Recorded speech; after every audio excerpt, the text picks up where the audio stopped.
Good morning students, आपके सामने याकूब sir एक मरतबा फिर एक वीडियो आपके लिए तैयार कर रहे हैं। हमने आपको पीछे वीडियोस में बताया मैथमेटिकल टूल्स जो बहुत इम्पॉर्टेंट है, डिफरेंशिएशन और इंटीग्रेशन। वहीं पर हम आपको इंटीग्रेशन के बारे में बता रहे हैं। कुछ आपको ऑलरेडी बताया गया है। इंटीग्रेशन एक इम्पॉर्टेंट टूल है जो मैथमेटिक्स का टूल है, लेकिन फिजिक्स के लिए इस्तेमाल किया जाता है। ये फिजिक्स का जो नीड था, फिजिक्स का नीड जो हमको था, उसको मद्देनज़र रख कर के डेवलप किया गया है। इसलिए तमाम स्टूडेंट्स को इसके बारे में मालूम होना चाहिए। इस लेवल में हम इसके बारे में बहुत ही मुख्तसर जाएंगे, उन बातों को समझने की कोशिश करेंगे जिनसे हम अपना मकसद पूरा कर सकेंगे। उसमें एक बात ये हम बताएंगे कि ये जो प्रोसेस है it is reverse of differentiation. पहली बात ये आप याद रखेंगे।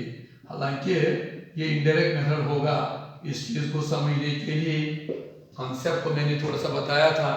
मैंने कहा था ये integration helps you to calculate work, ये integration helps you to calculate area, ये integration helps you calculate volume and other important physical quantity जिनको कैलकुलेट करना अदरवाइज मुश्किल होता है।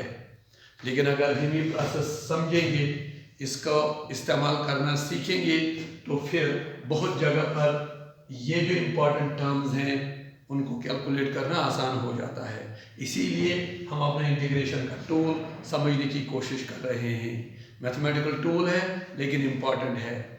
आपसे उम्मीद है कि आपने डिफरेंशिएशन के बारे में आप बहुत कुछ सीखा होगा और उस पर आप हमेशा के लिए रिवाइज करते रहेंगे।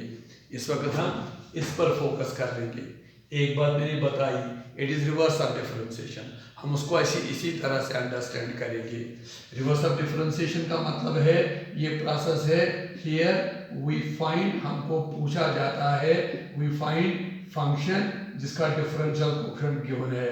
We find function when it is differential coefficient is known. Differential coefficient मालूम होगा और हम फंक्शन मालूम करेंगे।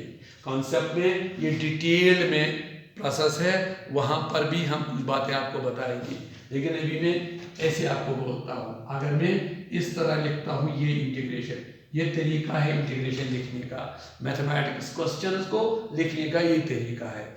समझने का तरीका ये है कि ये जो एक्स स्क्वायर है ये ज़रूर हम समझेंगे ये क्या है। उसके बाद dx है, ये भी समझेंगे। उसके बाद एक्स स्क्वायर dx में बोलता हूँ ये एक टर्म का छोटा सा वैल्यू है। यानी अगर ये फोर्स का रिलेशन है, अगर वेरिएबल फोर्स इस एक्सप्रेशन से हमको मिल रहा है और अगर छोटे से डिस्टेंस के लिए वो वेरिएबल फोर्स हम कांस्टेंट मानकर चलते हैं, तो उस कांस्टेंट फोर्स और उस छोटे से डिस्प्लेसमेंट का product gives a small one. So everything has a meaning. इसको हम फोर्स मानते हैं अगर वैसा एग्जांपल है, उसको हम छोटा सा डिस्प्लेसमेंट मानते हैं और ये छोटा सा वर्क है। तो इसी तरह से अगर ये छोटा सा वर्क है तो ऐसे बहुत सारे स्मॉल वर्क को कैलकुलेट करके टोटल वर्क कैलकुलेट करना होता है। और इसको मैं ऐसे लिखूंगा एक्स स्क्वायर dx और पढ़ूंगा इंटीग्रेशन एक्स स्क्वायर dx। सो ये प्रोसेस ऑफ इंटीग्रेशन का एक्चुअली मतलब है। यहाँ इस प्रोसेस में हम बहुत सारे छोटे छोटे वैल्यूज ऑफ अ टर्म जानते हैं और उनको सम करने का मतलब होता है to get the whole term, to get the whole value of the term. छोटे छोटे वर्क, स्मॉल वर्क कैलकुलेट करके जमा सम करके इंटीग्रेट करके टोटल वर्क मालूम करना पड़ता है। स्मॉल एरिया उनका सम मालूम करके टोटल एरिया मालूम करना है, उसी को हम इंटीग्रेशन कहते हैं। तो जो ही मैं लिखूं इंटीग्रेशन एक्स स्क्वायर dx, आप इन बातों को ध्यान में रखोगे मतलब क्या होता है। लेकिन इस वक्त छोटे वैल्यू और तमाम का जमा करना उस तरह से नहीं है, बल्कि हम ऐसे आकर के इसको वैल्यू बताएंगे, ये वाला पॉइंट याद करके, that it is reverse of differentiation. अब हम दूसरी तरह से इसको समझ लेंगे। पहला कॉन्सेप्ट इसको दिमाग में रखा, दैट यहाँ एक्स स्क्वायर भी कुछ है, dx भी कुछ है। जैसे मैं बोलता हूँ एक सिचुएशन में वेरिएबल फोर्स एक्स स्क्वायर होगा, dx छोटा सा डिस्प्लेसमेंट होगा, एक्स स्क्वायर dx छोटा सा वर्क है। तो ये फोर्स है, variable force given by this is a small displacement form is a variable force can be assumed to remain constant and this is a small work। ऐसे जब small work calculate करते हैं, उनका सम, उनका integration is the total work, और लिखते हैं इस तरह से। अब मालूम कैसे करेंगे? स्मॉल वर्क को जमा करना है। अब इस चीज को ध्यान में रखिए कि आप इसको ऐसे समझेंगे।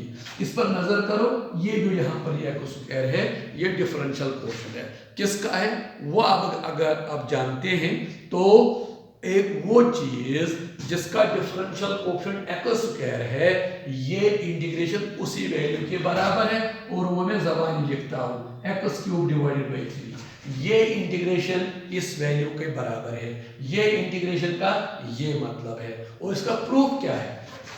उसको ले लो और इसका डिफरेंशियल कोएफिशिएंट बताओ, वो आना चाहिए एक्स स्क्वायर। अगर आ गया तो ये इंटीग्रेशन एक्स क्यूब बाई 3 है, और आप ये वेरीफाई कर सकते हैं। ये डायरेक्ट मेथड में जब हम कर लेंगे, छोटा वैल्यू फिर छोटा वैल्यू फिर उस एक और छोटा वैल्यू फिर उनका सम, वैसे भी ये इसी के बराबर आता है। तो ये हमें तरीका है इंटीग्रेशन को इस लेवल पर समझने के लिए, that it is reverse of differentiation. I mean we find function when its differential coefficient is known. This is an integration written here, जिसको मैंने समझाया। इसके हर एक चीज को समझना है, एक्स स्क्वायर को भी समझना है, dx को भी समझना है, एक्स स्क्वायर dx को समझना है, फिर इंटीग्रेशन एक्स स्क्वायर dx समझना है, और वैल्यू जो इसका है एक्स क्यूब बाई 3, प्रूफ जो इसका है इसका differential coefficient will be equal to x square. यही तरीका है जिससे अब इंटीग्रेशन इसको चेक किया गया है, उस डायरेक्ट मेथड स्मॉल वैल्यूज को मालूम करके, उनका सम मालूम करके, और ऐसे करके ये बिल्कुल चेक हुआ है, इसलिए हम आपको बोलते हैं। तो this is integration, that we find function when it is differential coefficient. We can write a number, we write now cos x dx, ये भी इंटीग्रेशन होता है। यहाँ भी cos x कुछ माने रखेगा, dx कुछ माने रखेगा। cos x dx का मतलब एक टर्म का एक छोटा वैल्यू है, और इसका मतलब उस टर्म का टोटल वैल्यू है। I mean integration cos x dx में इसी को बोलते, इसका मतलब है इंटीग्रेशन cos x dx। इन छोटे छोटे वैल्यूज को ऐड करके total value of the term मालूम करो, and directly I right sin x। और प्रूफ में कहूंगा कि इस पर नजर करो, ये डिफरेंशियल कोएफिशिएंट है, किसका है वो मालूम करो, वो है sin x। sin x का हम सब जानते हैं differential coefficient is cos x, इसलिए integration cos x dx with sin x, they become our standard values. They help us a lot in learning physics and chemistry. They help us a lot in calculating terms which otherwise are very, very difficult, if not impossible. They are very, very difficult. And here is a method which we are developing to calculate the terms like work, area, volume in physics. We need this tool in learning physics. We need this tool in learning chemistry, and we are trying to understand it by giving the examples. We can write one more example here. If I ask you a question like this, integrate, let's suppose I write integrate x raised to power 3 dx. तो अब समझ लो इसका क्या मतलब है। फिर मैं तमाम स्टूडेंट्स के लिए बोलता हूँ, एक्स क्यूब को भी अंडरस्टैंड करना होगा। ये जरूर एक एक्सप्रेशन होगा, कुछ ना कुछ बता रहा होगा। इसी तरह dx का भी एक मतलब होगा, और एक्स क्यूब dx एक टर्म का एक छोटा सा वैल्यू है, और इस ऑपरेशन को लगा करके हम छोटे छोटे वैल्यूज को ऐड करने का माने रखते हैं, और बोलते हैं इंटीग्रेट एक्स क्यूब dx। और जवाब बिल्कुल सिंपल है, x4 डिवाइडेड बाई 4। और प्रूफ इसका इनडायरेक्ट है कि ये डिफरेंशियल कोएफिशिएंट है, किसका है वो मालूम करो। क्लियरली ये है। अगर आप चेक करना चाहते हैं, इसको ले लो, डिफरेंशियल कोएफिशिएंट मालूम करो, वो आना चाहिए एक्स क्यूब, वो आएगा। इसलिए x cube dx integration is x rays power 4 divided by 4। This is integration wherever you are. So in maths you may have a separate book called integral calculus, लेकिन concept में बिल्कुल यही है। हाँ, हम यहाँ पर इस एक्सरसाइज में कुछ रिजल्ट्स लेंगे, उनका सॉल्यूशन देंगे, उसके बाद उसका इस्तेमाल करके सॉल्यूशन के बगैर दूसरे एक्सरसाइज के क्वेश्चंस को सिंपलीफाई कर लेंगे, वरना वो मुश्किल हो जाएंगे। तो इस लिहाज से हमें एक बुक है इंटीग्रल कैलकुलस, लेकिन कॉन्सेप्ट बिल्कुल यही है और फिजिक्स में इसका इस्तेमाल है, दैट इससे हम बहुत सारे टर्म्स को ऑब्टेन करते हैं। आगे के लिए इनडेफिनिट इंटीग्रल की बात करेंगे और कांस्टेंट ऑफ इंटीग्रेशन भी इसी के साथ आएगा, इनडेफिनिट इंटीग्रेशन, और इसके साथ आएगा दूसरा कॉन्सेप्ट कांस्टेंट ऑफ इंटीग्रेशन भी। तो इसको भी समझते हैं यहाँ पर by giving some examples. Please students look at the certain examples. One, it is d upon dx of x raised to power 5 is 5x raised to power 4. You know it, and this would mean integration 5x4 dx would be equal to x raised to power 5. So simple now.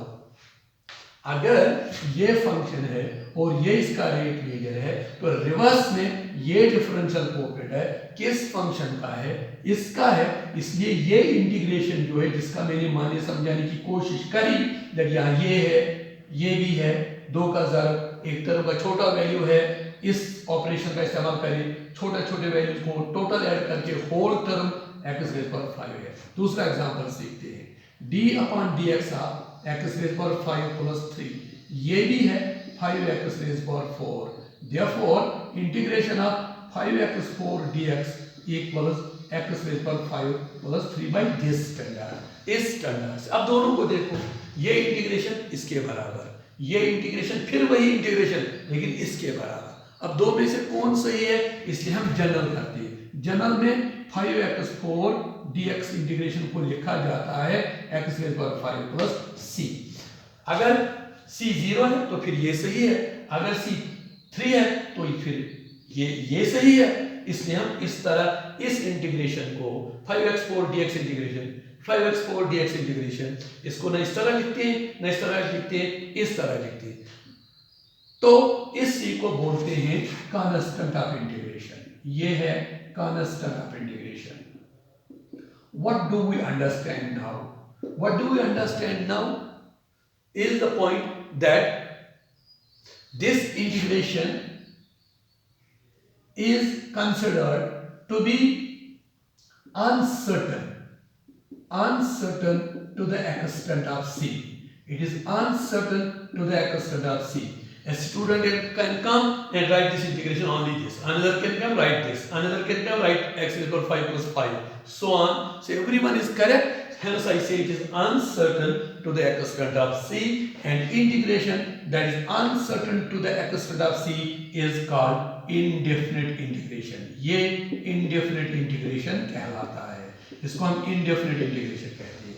अगर आप mathematics में हैं, c को ignore भी किया जा सकता है, या अनसर्टेनिटी जो इंटीग्रेशन में है इसको हम इग्नोर कर सकते हैं। हम लिखेंगे, नहीं लिखेंगे तो भी ठीक, लिखेंगे तो भी ठीक। लेकिन अगर आप फिजिक्स की प्रॉब्लम्स में हैं तो आपको ये कांस्टेंट ऑफ इंटीग्रेशन को मालूम करने की ज़रूरत है, और उसको मालूम किया जा सकता है by understanding the situation correctly and completely. So that is indefinite integration and constant of integration. Students please understand, integration is this, integration is this. So you are getting confuse. ये एक ही है लेकिन इसके बराबर, ये वही है लेकिन इसके बराबर, इसलिए जनरल ऐसे लिखते हैं क्योंकि ये भी हो सकता है, ये भी हो सकता है। Hence we write in this integration always use c called constant of integration, and understand that an integration which is uncertain to the extent of c is called indefinite integration. But then there is also definite integration, and in definite integration we have like this. It is fx में symbol use करता हूँ dx from a to b। मान लो इस तरह का इसमें limits दिए गए, they are called limits of integration. आपको जो टोटल वैल्यू है कहाँ से कहाँ तक मालूम करना है। अगर आप एरिया मालूम करते हैं, हमारा लेंथ x = 1 to x = 3 पर breadth is very by some manner. किसी तरह से वेरी कर रहा है। तो हम अपने इंटीग्रेशन इस एरिया को मालूम करने के लिए limits of integration can be written between x = 1 and x = 3। मैं फिर समझाता हूँ। हमारे पास एक फिगर है, यहाँ पर along the length from x = 1 to x = 3 breadth is varying in a complex manner। Area को कैलकुलेट करने के लिए we use the concept of integration, and on the concept of integration we say that the limits of the integration are between x = 1 and x = 3. They are called limits of integration. And let's suppose that this integration is fb minus fa। इस तरह से ये मिलेगा। इसमें कोई constant integration का use नहीं करना है। दरअसल मैंने क्या किया, पहले मैंने उस डिफरेंशियल कोएफिशिएंट को मालूम किया, उस फंक्शन को मालूम किया जिसका डिफरेंशियल कोएफिशिएंट ये fx है। इंटीग्रेशन को मैंने भी बताया, आप इंटीग्रेशन में जब इंटीग्रेशन को मालूम करते हैं दरअसल आप उस फंक्शन को जानते हैं जिसका ये डिफरेंशियल कोएफिशिएंट होता है। हालांकि इंटीग्रेशन का मतलब है छोटे छोटे वैल्यूज को ऐड करना, लेकिन मैथमेटिकल लैंग्वेज में जब हम आते हैं सिंपल करने के लिए हम कहते हैं ये डिफरेंशियल कोएफिशिएंट है, हमें फंक्शन मालूम करना है। तो ये वाला इंटीग्रेशन जब आया उसको लिमिट्स ऑफ इंटीग्रेशन भी इस्तेमाल करते हैं। तो कांस्टेंट ऑफ इंटीग्रेशन यहाँ इस्तेमाल नहीं होता है, वो एलिमिनेट होता है। अगर आप यहाँ लिखेंगे भी तब भी वो एलिमिनेट होगा, नहीं लिखेंगे तो जरूरत भी नहीं है। तो this will be equal to, इसमें पहले x b पर है तो देयरफॉर वी राइट fb यानी वैल्यू ऑफ दैट fx, उस डिफरेंस उस फंक्शन जो हमने लिया उसका value when x is b और माइनस